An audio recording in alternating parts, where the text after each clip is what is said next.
Welcome to Spectral Shadows, where the darkness whispers and the unseen lurks.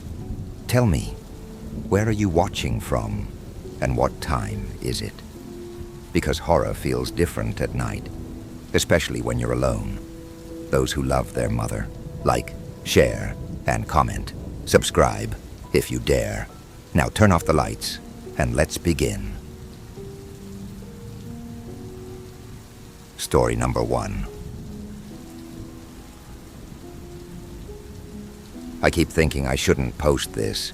Even typing it out feels weird, like I'm about to break some rule I don't understand. But here I am. I guess I just need to see if anyone else has felt something like this. It happened at exactly 2:16 a.m. I know that for sure because I had just checked my phone.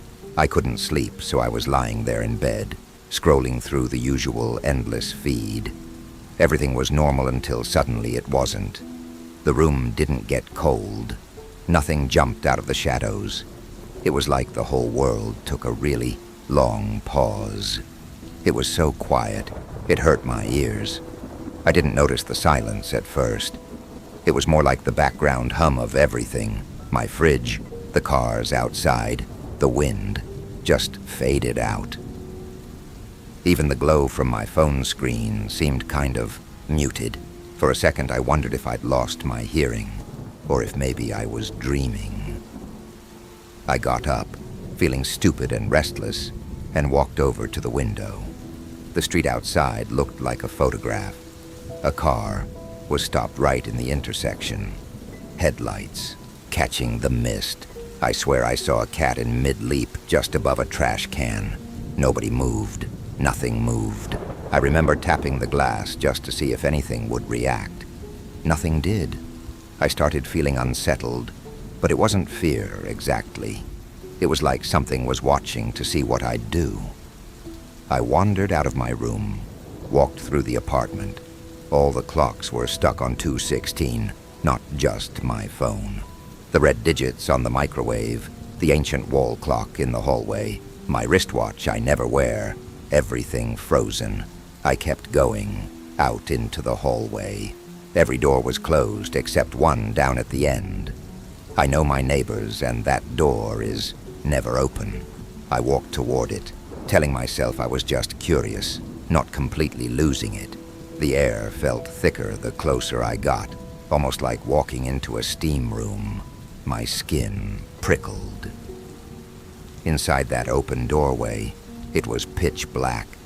Not a normal darkness, but the kind that makes you feel like if you step through, you won't come back. Standing right outside was this little kid. I've never seen her before. She looked up at me, almost bored, and said, "You're awake, aren't you?" Not a question, more like a statement she didn't care if I agreed with. I said something dumb like, "What's going on?"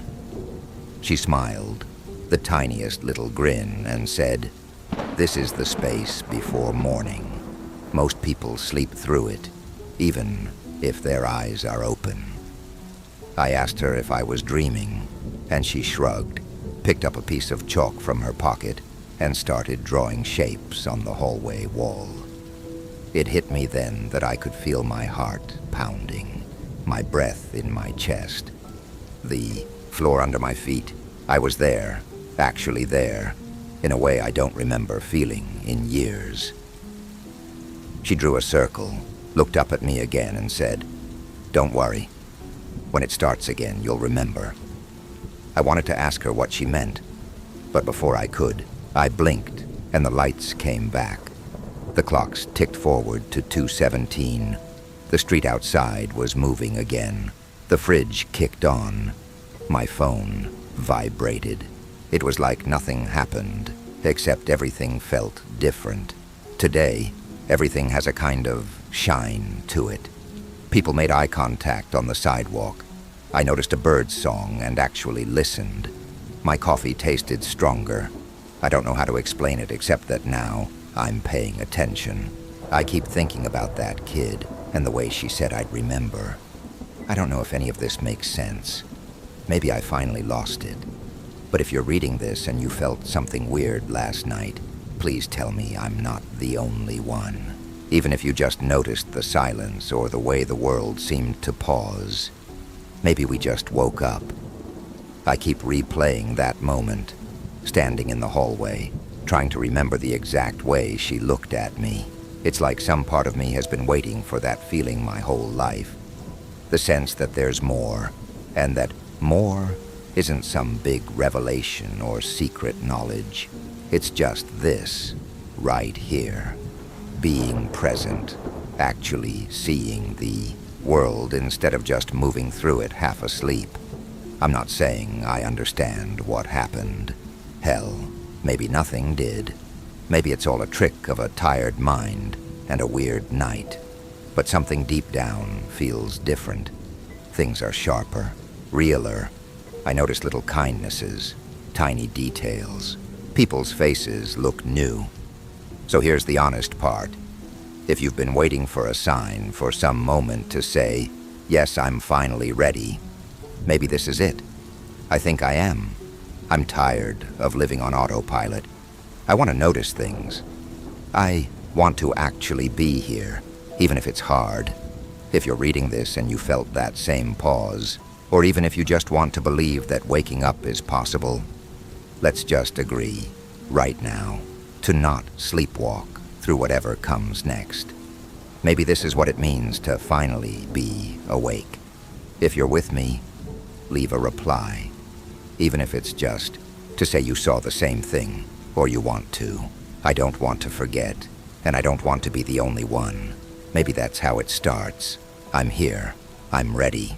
Are you? Story number 2.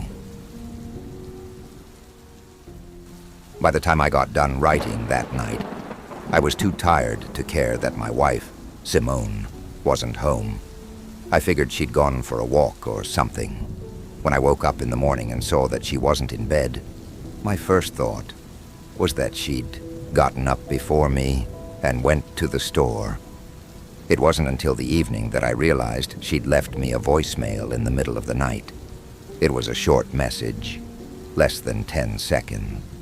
But when I think about it now, I think that most of the worst things that ever happened to you happen in 10 seconds or less. Probably most of the good things, too. 10 seconds is enough time for a lot to happen. I know it took me less than 10 seconds to fall in love when I saw Simone for the first time. Sitting by herself in the corner of the coffee shop I worked at, reading of all things. Beautiful jet, black hair, a soft face, and round glasses. Like any straight college-aged guy, it was normal for me to give some glances to pretty girls that walked in while I was working. But normally that's all it was. A quick glance, then back to work. I never thought that I would be so unprofessional as to flirt with a customer. But for the first and only time in my 3 years working at the coffee shop, I walked over to this beautiful girl and introduced myself. We hit it off immediately. We talked about books, our hatred for annoying old people. We both worked in customer service and found out that we were going to the same college. We're both English majors, and we even had some of the same professors. Months later, she told me that the moment she realized she was going to give me at least one date was when I told her how lucky I felt to have a professor as knowledgeable and passionate as Dr. Ridge. You see, Dr. Ridge was perhaps the most made fun of professor in the history of education. During the first day in every one of her classes, Dr. Ridge would show a short PowerPoint presentation over her 17 bunnies, each with names like Dante, Raven, and Beowulf. That wasn't the embarrassing part. The embarrassing part was that she had a Facebook made for each one of her bunnies, and they all interacted with each other. Some of them were married and would post about their relationship struggles, only to argue online. Some of them were dealing with injuries or illnesses and posted poems about their pain. As you can guess, this did not go over well in freshman-level classes. However, to hear Simone tell it, the fact that I looked past Dr. Ridge's quirks to see how intelligent and kind she was, proved that I was worth a shot. Fast forward to the day of our 2-year anniversary. I'm starting my last semester of college, and Simone is only a few months behind me. We were at the nicest restaurant I could afford, talking about our future together for the 1000th time. We planned to get married shortly after she graduated, and then move somewhere far away from either of our families. I was going to teach high school English while working on my novels, and she was going to pursue her PhD and eventually become a literature professor. We finished dinner in high spirits and decided to go for a walk around the city. The ground was covered in snow and ice, and the streetlights reflected off the ground. The way that Simone lit up made her look like an angel.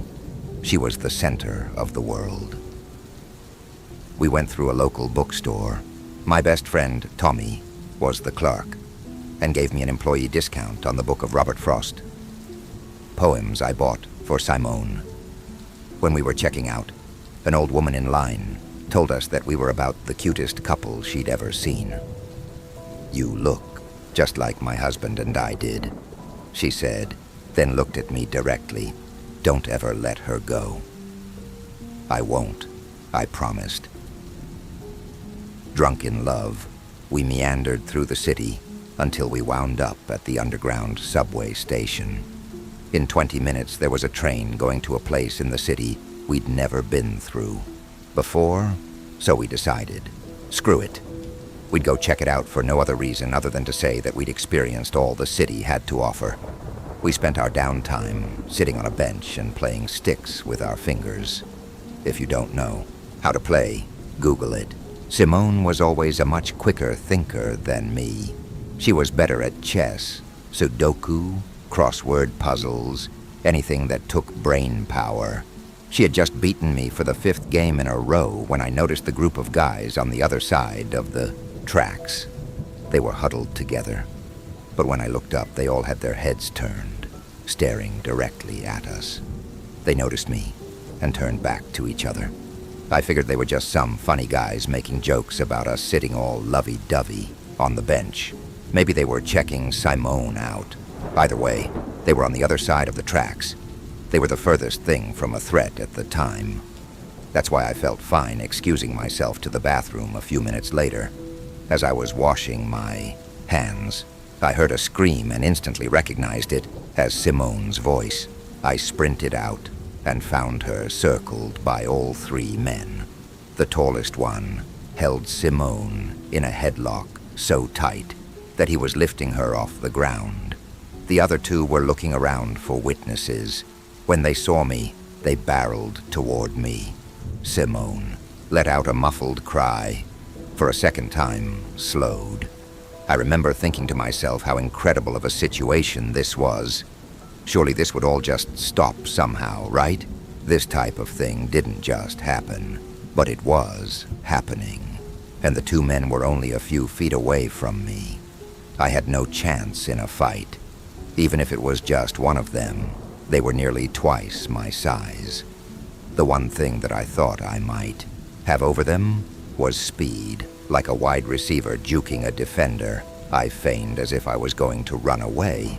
Instead, I cut back and ran towards the gap between the leftmost man and the tracks, narrowly escaping a 5-foot fall to the bottom. He reached for me, but I lowered my shoulder and barreled through his outstretched arm. I cut to the right and slammed into Simone and her assailant at full speed, bringing all 3 of us crashing to the ground. I ended up on top of the tall man and elbowed him in the ribs. As I rolled away, I heard a loud thud and a shriek. One of the other men had tried to grab Simone, but had instead pushed her into the tracks about 6 feet below us. I tried to stand, but then the man grabbed me by the ankle and pulled me so that I fell on my stomach and cracked my jaw so hard that I saw stars. I kicked my feet blindly and connected with his stomach.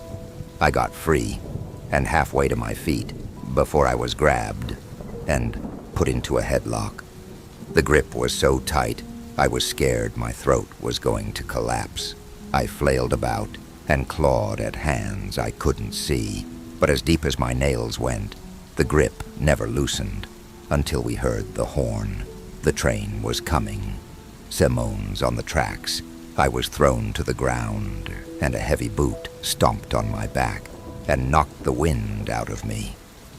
"Let's get the fuck out of here," one of them yelled. By the time I could stand, they were running away.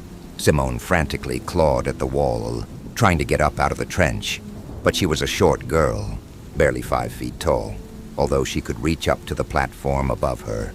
The edge was curved, making it too difficult for her to get a firm hold. I reached my arms down and tried to pull her up myself, but I just didn't have the strength. Maybe if we had a little more time, we could have worked together, but the train sounded so close. It was going to burst through the tunnel any second. Once we saw the train, there wouldn't be enough time to react. There wasn't enough room down there for her to escape its girth. I allowed myself half a second to close my eyes and think, and think, and think. I pictured the train bursting through the tunnel, and Simone screaming my name, standing against the edge of the tracks as it ran into and through her. I thought about the sound of her bones being crushed, about never seeing her again, about spending the rest of my life without her. I could try again to grab her, but the result would simply be the same, her getting crushed while we held hands. There was no getting her up in time. There was only one scenario where I saw her surviving. "Go to the middle of the tracks and lay down," I said. Without hesitation, she let go of my hands, ran to the tracks, and laid down flat on her stomach, with her arms firm against her sides. Just then, the train emerged from the tunnel. Her right arm was resting exactly where the wheels of the train would run. "A little left," I screamed. She squirmed a half-inch to the left. Just as she disappeared underneath the train, she screamed so loudly that I could hear her over the rumbling. She screamed and screamed until the train came to a complete stop. For a long second, I heard nothing except for the train doors opening and passengers holding their conversations that strung together like a bad choir. "Simone!" I screamed. I flagged down the operator, and he kept the train stationary until Simone was able to squeeze out. Together, we lifted her up to safety. I called the police and told them what happened, but none of the men were ever caught. I found that to be irrelevant. Simone was safe. For the next week, she stayed with me at my apartment. She cried in her sleep almost every night, but eventually she felt close to normal, only much less likely to take a late-night subway train. A couple weeks later, we were lying in bed, and I was the one crying. "I was so scared you were going to die," I said. "I couldn't stand to live without you, and I know that it was my fault. I should never have left you alone." She kissed a tear running down my cheek and hugged me close. "But you knew just what to do. You saved me. I didn't know what to do. I just said the first thing I thought of. I had no idea if the train was going to crush you or not. I just knew I couldn't get you out in time. I had to try something. Well, it worked. Why were you so confident in me?" I asked. "How come when I told you to lay down, you just did it?" "You're my boyfriend," she said. "You're always there when I need you. You always do the right thing. I knew you wouldn't let anything happen to me." Years later, we had a beautiful wedding at the very same church Simone was baptized in as a baby. I sobbed as she walked down the aisle. We both sobbed as we said our vows. By the time we kissed, our faces were so wet that they slid against each other like two blubbery fish. We honeymooned in Greece, where we climbed the Acropolis. We held hands as we watched the sunset. I promised myself that no matter what, Simone would be the important thing in my life. We were both on the precipice about to free fall into the things we'd been dreaming about since we were young. And yet, I knew that whether I sold 1,000,000 books or 0, I was going to love Simone more than anything. She would always be my priority. Simone got accepted into one of the top English literature PhD programs in the country, so we ended up moving to an even bigger city. She focused on her classes and worked as a waitress on the weekends. I found a teaching job at a local high school and spent my evenings working on my novels. It was about a year into this new life when I began to find success. It started small. A publisher picked up my first book, a horror novel, and we were able to get it published in a short time with minimal edits. A couple dozen people picked up the book, and I got some solid reviews. Every week a few more sales would roll in, and after some months it looked like I might even break even. Then some girl on TikTok made a video with a title like, "The Most Disturbing Book of 2025. She gave a quick, spoiler-free summary of my book with lots of gasps and comments like, "You won't believe what happens next." At the end, she said that she didn't sleep with the lights off for a week after finishing the story. The video ended up going viral, tens of millions of views and over 1,000,000 likes. Other book content creators started making summaries and reviews. Some people even posted live reactions of them reading the ending. People were speculating on whether or not the killer was actually dead. Would there be a sequel? Suddenly the book was selling so fast that the small book printer my publishers outsourced to couldn't keep up. They had to hire a secondary team, and then a third, all just to print more and more copies. Edgy teenagers weren't exactly my target audience, but I'd be lying if I said I wasn't in absolute bliss. I went to bookstores and saw entire displays with copies of my book. I started doing book signings and talks. I spoke on a panel with an author who's a household name. Even when the publicity started to die down, the book was selling at a steady rate. That's when my publisher gave me a deadline, 45 days to finish the sequel that I hadn't even planned on writing. My school understood when I quit with only a week's notice. This was a once-in-a-lifetime opportunity, and I had to strike while the iron was hot. Over the next month and a half, I did nothing except work on my book. I'd be lying if I said I didn't notice Simone feeling down around this time. We barely talked anymore. Sex was non-existent. She tried to get me out of my office for a date at least once a week, but I was always just so busy. I kept telling her that as soon as I finished the book, I'd spend all the time in the world with her. I remember being so frustrated that she just didn't get it. She got even more upset when I started drinking at night. Not a lot, but when you write and think for 12 hours straight, every single day, sometimes you just need something to help you relax. I yelled at her more than once during this time. I kept telling myself that I would start treating her better soon. But then a sequel turned into a threequel, and then I started a new series. There really never was a good chance for a break. I had this momentum, you see, and readers are fickle. There was always the chance that as soon as I took a breather, they were going to move on to something else.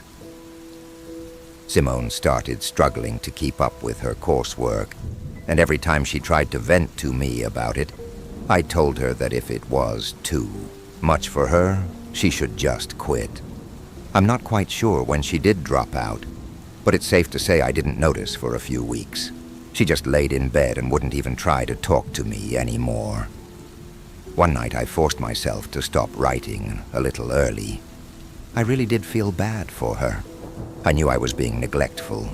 It just seemed that there was always something more urgent, and I knew she'd always be around once it wrapped up. That night I booked a vacation scheduled for the next month, our anniversary. We'd go to Hawaii and stay in a nice resort. I won't do any writing for a whole week, I promised. It'll be just the two of us. When I told her, she just nodded, and I could tell she didn't believe me. But I meant it. I really did. It's just that, as we got closer to the vacation, I realized I was behind on my next book. We'd have more time if we could just postpone it by a couple of weeks. That would have worked just fine. Except for the fact that, the very day of our anniversary, she got run over by a subway train. I didn't listen to the voicemail until after the police called me to tell me she was dead. I was writing when they called. They said that she had laid down on the subway tracks, flat on her back, with her arms flat against her side. Witnesses said that it was almost like she was trying to hide under the train to avoid being run over. She almost did too. If she was just one more inch to the left, she would have been fine. The first thing I did when I got off the phone was listen to her voicemail. I'm going to the subway station, the one closest to our house. I hope you'll meet me there. Somehow, despite everything, I know you will. I love you. All I can think about now is her lying there, confident that I was going to do something to save her. Did she believe that I was going to make it just in time? Did she die believing, like she did when we were young, that I would never let anything happen to her? Story number 3. I had long ago made my apartment a fortress against the outside world. The flicker of the TV, the sound of my gaming console roaring to life, drowned out any sense of loneliness. I was deep into an intense boss fight, fingers dancing over the controller when it started. Soft at first, a faint tapping, like someone drumming their fingers against my door.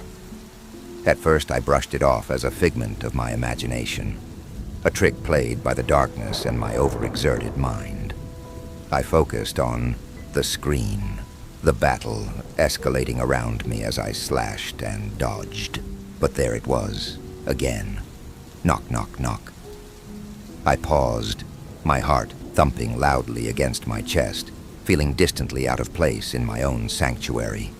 Drawing a deep breath, I turned down the volume and listened. Silence. I felt foolish for even considering that someone might be at my door. I caught a glimpse of my reflection in the glass screen, pale, wide-eyed. "Get a grip, man," I muttered to myself. The fight continued, but the tapping returned, a little more insistent this time. I glanced at the clock on my wall. It was already past midnight. Who would be knocking at a time like this? Curiosity prickled at my skin as I stood up, abandoning my gaming fervor. I crept to the door, each step heavy in the quiet apartment. I reached for the peephole and squinted. Nothing. My heart sank a little. I contemplated ignoring it. Maybe it was just my neighbor returning from a late night of work. But doubt gnawed at me. What if it wasn't? What if it was something worse? Swallowing my fear, I opened the door just a crack. The dim hallway sat empty, shadows pooling in corners, the stench of stale air filling my lungs. I could hear my heartbeat echoing in the silence. Maybe I should call it a night, I thought, retreating back to the comfort of my gaming chair. I sank back into my virtual world. I tried to dismiss the feeling of unease settling in my gut. Somewhere in the back of my mind, a thought stirred. I had left my phone on the table. I picked it up, planning to check social media, maybe see if anyone else was gaming late at night. But instead, a notification popped up. Breaking news. Man on the loose. Suspected of disemboweling victims in the city. Stay indoors and lock your doors. A cold chill crept through me, and a sense of dread unfurled in my stomach. My pulse quickened as images of blood and chaos flashed through my mind. I couldn't shake the feeling that whoever it was might be closer than I thought. Could that persistent knocking have been a warning? I jumped back up and rifled through the locks on my door, triple-checking each one, my hands trembling. Just then the tapping returned, this time sounding more like frantic banging. "Hello?" I called out, my voice wavering. Silence followed, but my nerves felt electrically charged. I nearly dropped my phone when I heard a voice, a low, raspy whisper, cut through the air. "Let me in." I froze. Panic surged as I pieced the fragments of sense together. No one on the news had stated that the man was anywhere near here, but my intuition screamed otherwise. My apartment felt like a trap, and suddenly I was suffocated by four walls. I grabbed my phone, the screensaver lighting up my face. I dialed 911, my heart pounding in my ears. Before I could press call, the power went out. The room descended into darkness, the blue light of my phone the only thing fighting it away. My heart raced to a frantic pace as I heard it, slow and deliberate knocking, accompanied by a dragging sound, as if something heavy was being pulled across the floor. A scream tried to tumble from my lips as my senses overloaded, but all that escaped was a strangled whimper. Then suddenly, the knocking stopped. I held my breath, staring at the door with wild eyes. Was it gone? But in place of silence, I could hear heavy breathing right outside my door, echoing. I turned to the window, the streetlight below flickering. I could hear distant sirens wailing, but I was too paralyzed to move. Just then, the door shuttered under a solid thump. My mind raced, weighing my options. I needed to defend myself, to survive. I opened the drawer beside my chair and pulled out a baseball bat, feeling the cold metal beneath my hand. Each thunderous sound against the door felt like the heartbeat of the world coming for me. "Let me in," the voice called again, now tinged with urgency, desperation edging every syllable. I squeezed the bat tightly and took a step back. The next hit was explosive, the wooden door splintering under the force, chunks flying off as the frame cracked around the ancient hinges. I clenched my teeth and prepared for what was coming. With one last, screeching lunge, the door burst open, and a figure emerged, shrouded in darkness. Blood-stained clothes clinging to a gaunt frame. I swung the bat, hitting the figure squarely in the chest. It stumbled back, but it wasn't enough. What came next was an unfolding nightmare, a gory flood of violence as reality twisted into horror, and the world I once loved crumbled around me. The last thing I remember was the mad gleam in his eyes, and everything went black. Story number 4. Desperation. It can turn you into an idiot who can't see danger if it bit him in the ass if you aren't paying attention. Long story short, I lost my job because of a boneheaded mistake I made on the job. At first, I sat in my house and felt bad for myself. After seeing how quickly my bank account was running low, I knew I needed money fast, so I did odd jobs. A way I found surprising to make money was through focus groups or surveys. Typically very minimal work for the amount of money they give you. Usually the catch is you have to fit into a specific demographic. I got really good at finding the right groups and surviving off of it. I know other people are well versed in the focus group world. They know all the tips and tricks and make good money. But please, please, take my advice. See my warning. If you see the ad for the last focus group I went to, run. Below is what was transcribed from the official ad I saw. I still have the screenshots, but felt the transcription might work better in this format. The ad was only up for a few minutes, so you probably won't have luck finding the ad for yourself. And if you do ever see it for yourself, pretend like you didn't. Hello, everyone. We are looking for passionate individuals who are willing to partake in an exciting focus group. The name of the company you will be working with will not be revealed until you have applied. and met all the qualifications needed. Once we have decided if you are a good fit and you sign an NDA, you will be informed of the company. As of right now, we are unable to give you a lot of information on what this group will ask of you, due to the nature of the organization and wanting to ensure the wrong type of individual doesn't get the wrong idea when applying. We appreciate your patience and truly hope you can understand our discretion. If you are accepted to our focus group, you will then be informed of the scheduling information. If you are concerned about not knowing the location before applying, we assure you that the location we will meet is within a 2-hour drive of 93.8% of individuals reading this. Some applicants are confused by this due to the fact that people from all parts of the world will see this very form. Please try your best to trust the processes and understand this will all make sense once we move forward in the process. The date and the time will also be discussed later on, along with the duration of the actual focus group. We appreciate your patience in this process and want to remind you we will pay you handsomely for your participation. The exact amounts will be discussed once you are accepted. Before you officially apply with us, we do ask that you read through our participant requirements carefully. Please do your best to be honest with us when answering. Dishonesty on your application could result in catastrophic ramifications with our company and for the dishonest individual.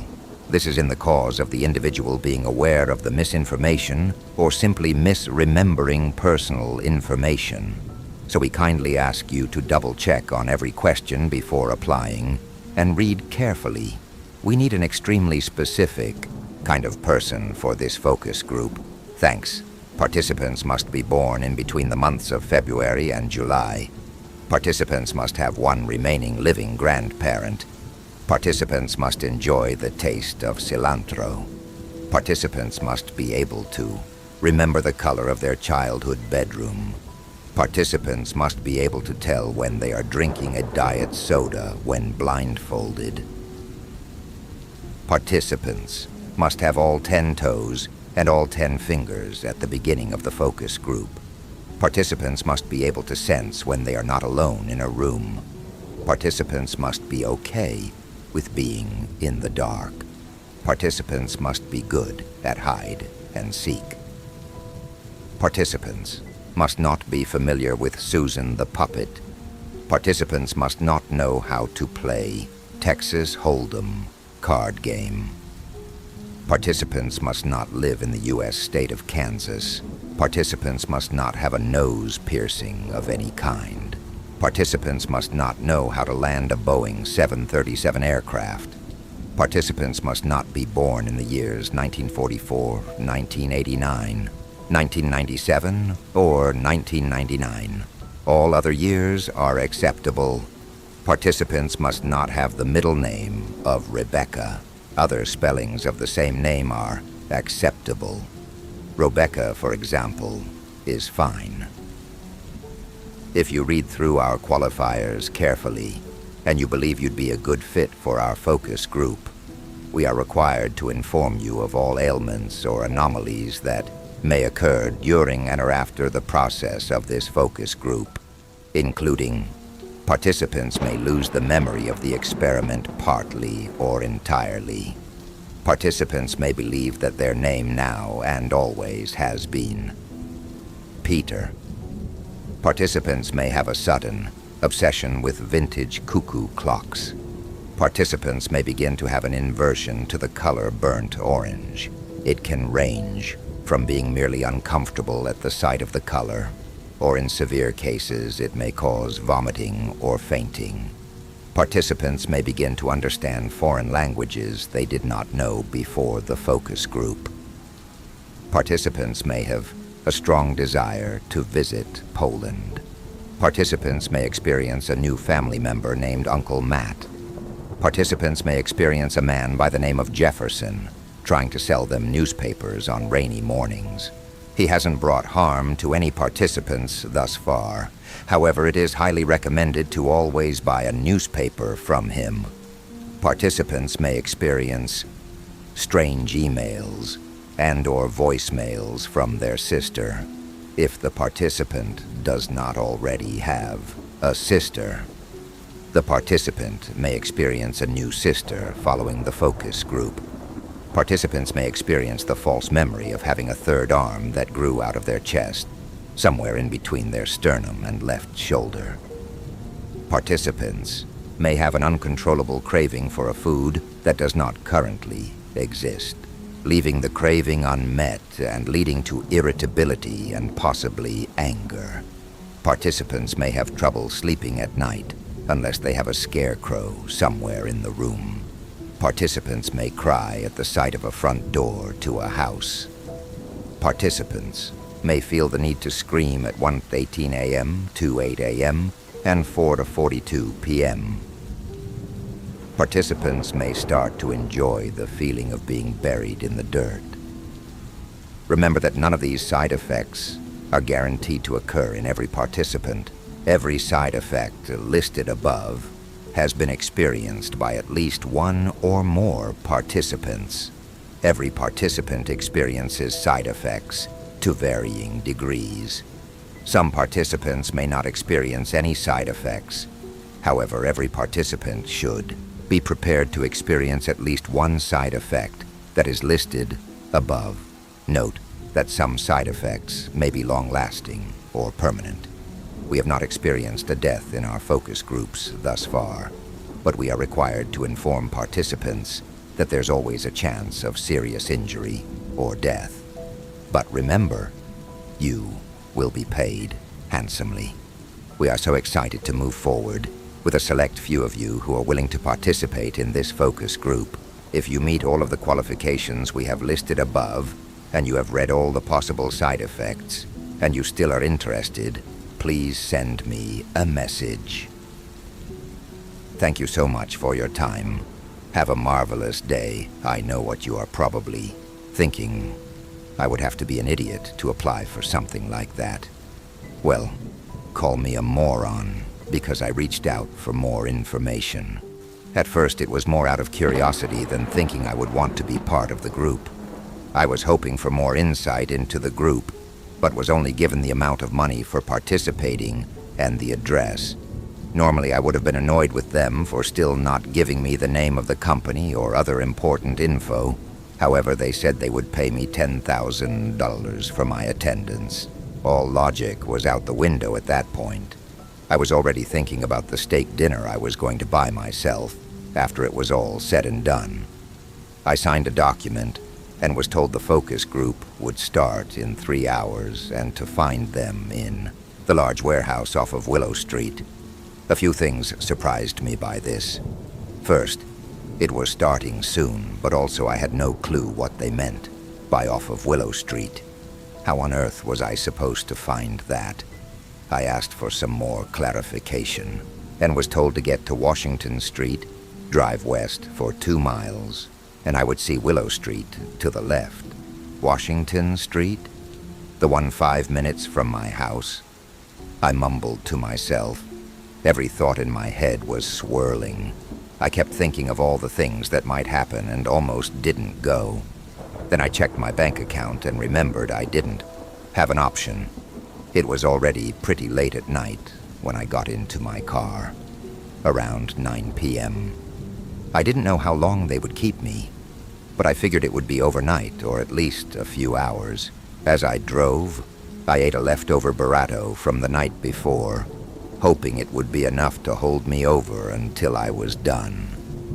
Doubt infiltrated my thoughts as I got closer. What's going to happen when I drive all the way down Washington and I never see a Willow Street? Then from out of nowhere, there it was. Willow Street, just like they said. The green road sign looked like it was staring back at me, begging me to turn back. Was the color of the green just slightly off? Was the font a little weird? I grabbed my steering wheel and turned onto Willow Street. I looked in awe out the window at the brand new road that was under my car. What was a field of grass yesterday when I drove by was now a paved road.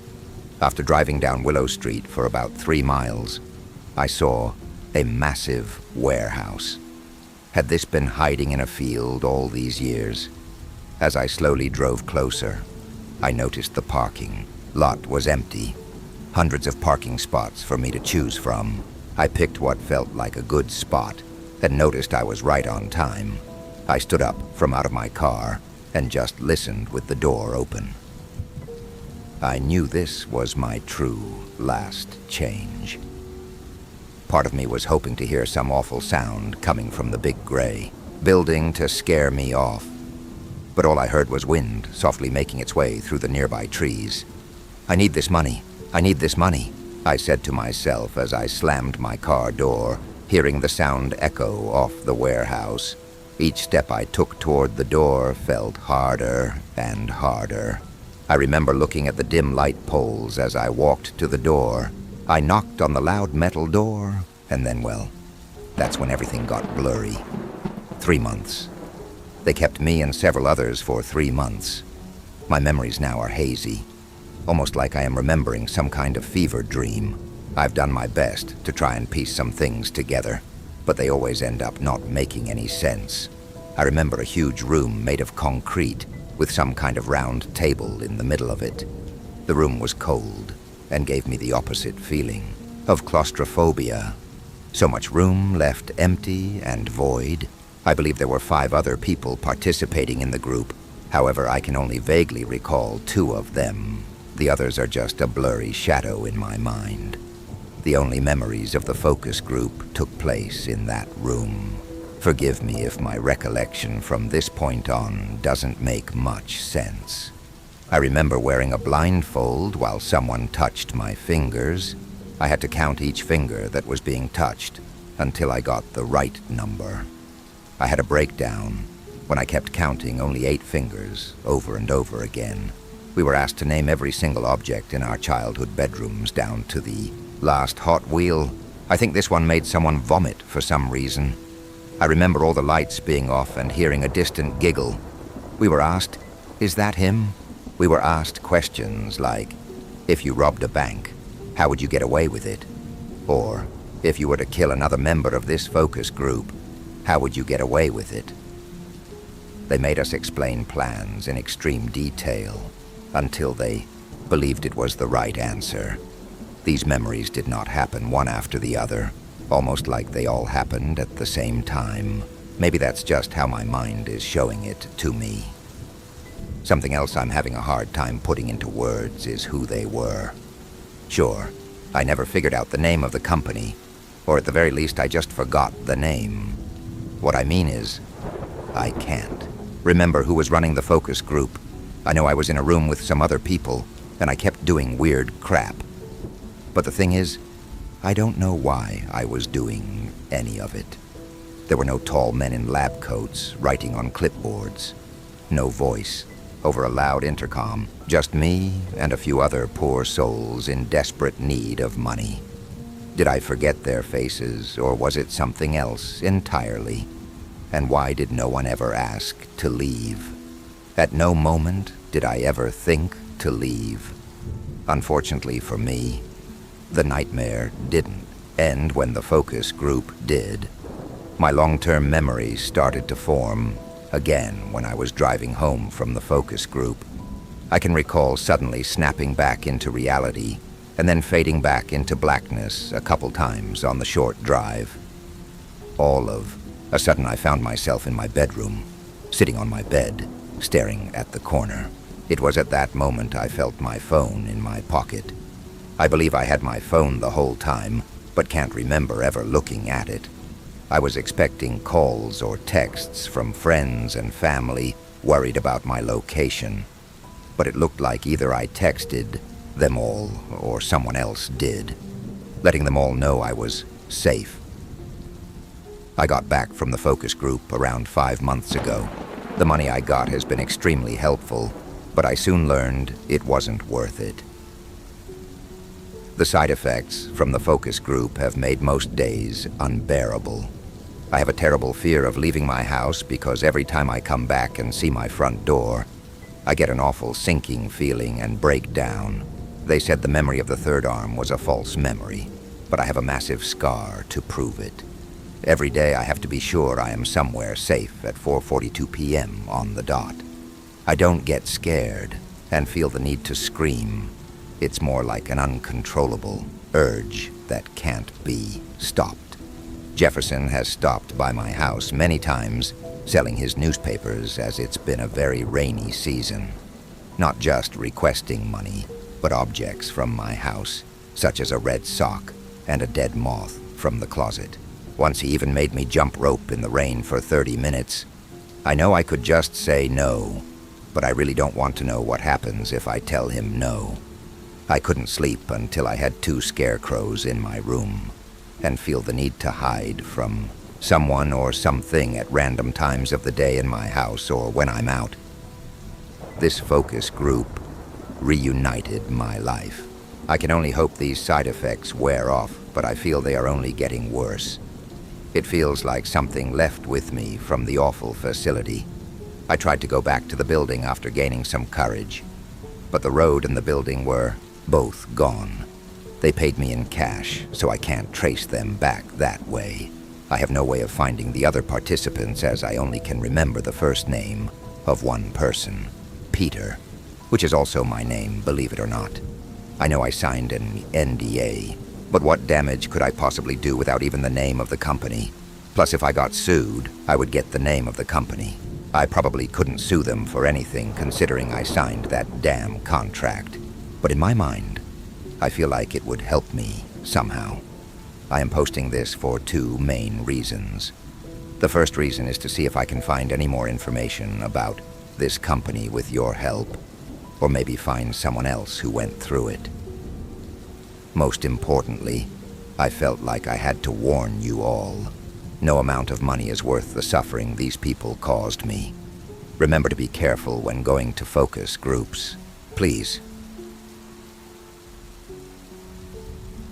Story number 5. 2 months. That's how long the ink had been dry on our marriage certificate when my wife, Sarah, and I found ourselves in Portugal. The sun-drenched landscape a stark, beautiful contrast to the life we'd known. The honeymoon was her idea, a chance to escape, to breathe. Portugal was a revelation. Its rugged coastline and ancient forests were truly a magnificent feat. Walking deep into its wilderness stirred something primal in us, a longing for the untouched, the untamed. On our 3rd day, under a sky filled with colors unseen before, we met Andre. He was a local, his eyes holding the kind of knowing glint that speaks of generations tied to the land. He told us, his voice low and conspiratorial, about an abandoned warehouse nestled some 5 miles into the dense forest. A local legend, he called it. Couples who ventured there, he said, always found one of 2 things: a ring, symbolizing a tranquil, unending union, or a blank piece of paper, an omen of divorce, of separation. We laughed it off, of course. Relics of an older, more superstitious time. Of course. Yet the allure of the adventure, the mystery of it, tugged at us. A shared experience, a story to tell. So, around 3 in the afternoon, with the sun beginning its slow descent, we set off. The forest was a living cathedral, sunlight dappling through leaves like stained glass. The deeper we ventured, the more potent its magic became. There was an unnerving stillness to it, an ancient silence that seemed to swallow sound. That unexplained feeling of safety I'd initially felt began to curdle into something less comforting, a sense of being observed by unseen eyes. After what felt like an eternity, close to 2.5 hours of pushing through dense wilderness, a flash of white against the green. a rusty, corrugated chunk of metal, stark and jarring against the organic beauty. "This is it," Sarah whispered, her voice tight with a mixture of excitement and something I couldn't quite name. Perhaps apprehension. Her smile, usually so wide and effortless, seemed a little strained. The structure loomed, more dilapidated and sinister, up close than I'd imagined.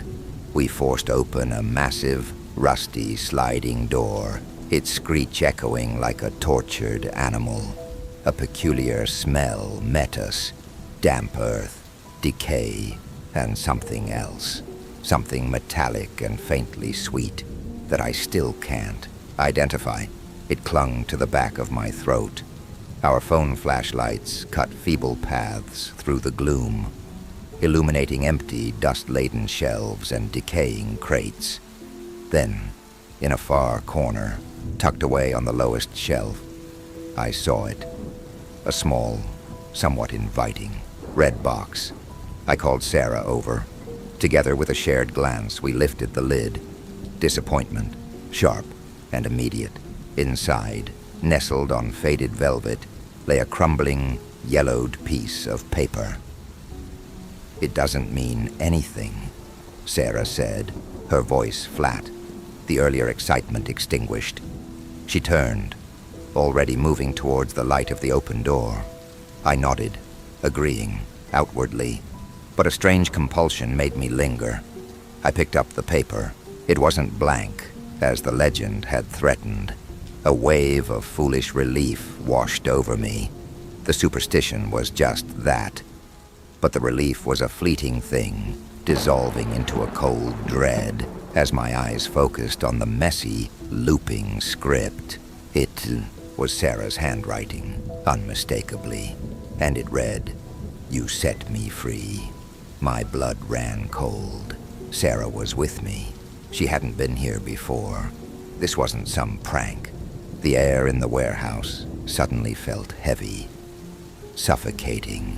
I decided, in that instant, not to show her, not to let this taint the rest of our trip. I pocketed the note, the crumbling paper strangely cold against my skin. 3 days later, we were back in New Orleans. The first night in our own bed should have been a comfort. I remember the familiar scent of our linens, the weight of the city settling outside our window. But that was the night the whispers began. Not from somewhere distant, from right beside me, from Sarah. "I'm free," she murmured, her voice a soft, ethereal hiss in the darkness. "I'm free. I'm free." She didn't stop. I tried to wake her, gently at first, then with more urgency, to the point I was shaking here almost violently. Her eyes remained closed, her breathing even, but the words kept spilling out.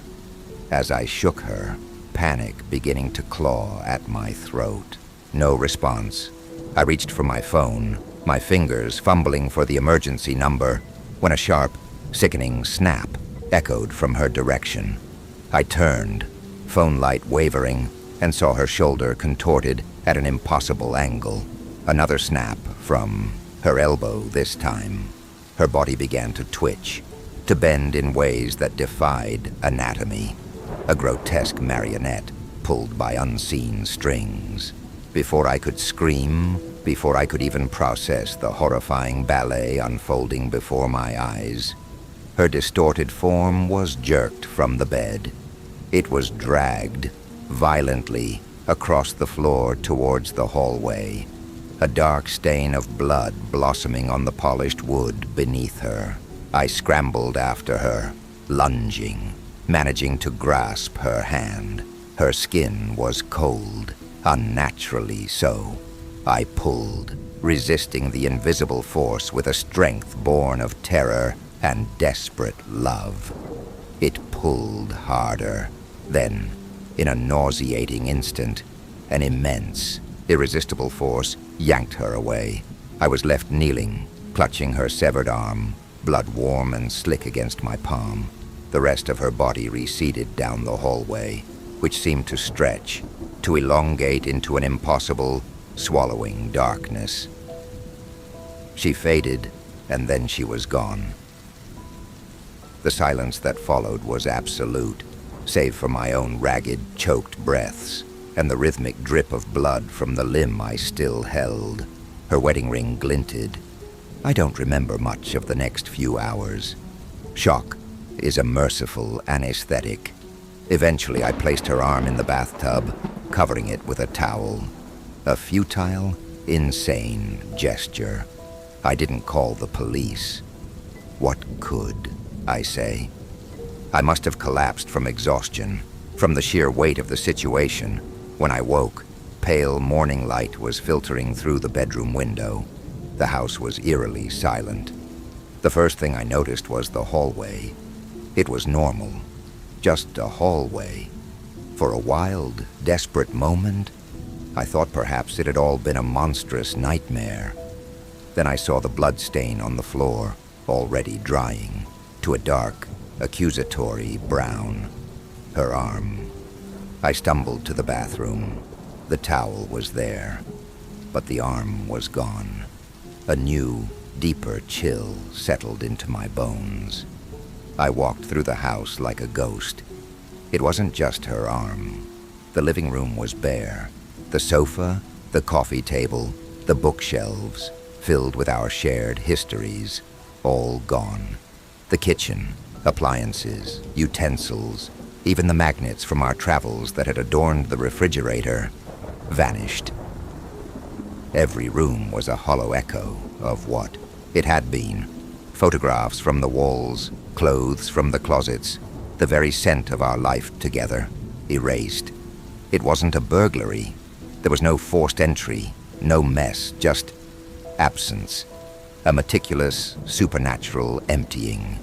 They were taking everything. My gaze fell upon the small red box from the warehouse, which I'd inexplicably brought back, now sitting alone on the dusty patch where our dresser used to be. Inside, the note. You set me free. My trembling fingers traced the messy script, then moved lower. There it was, fainter this time, almost invisible, scratched beneath her words. Andre.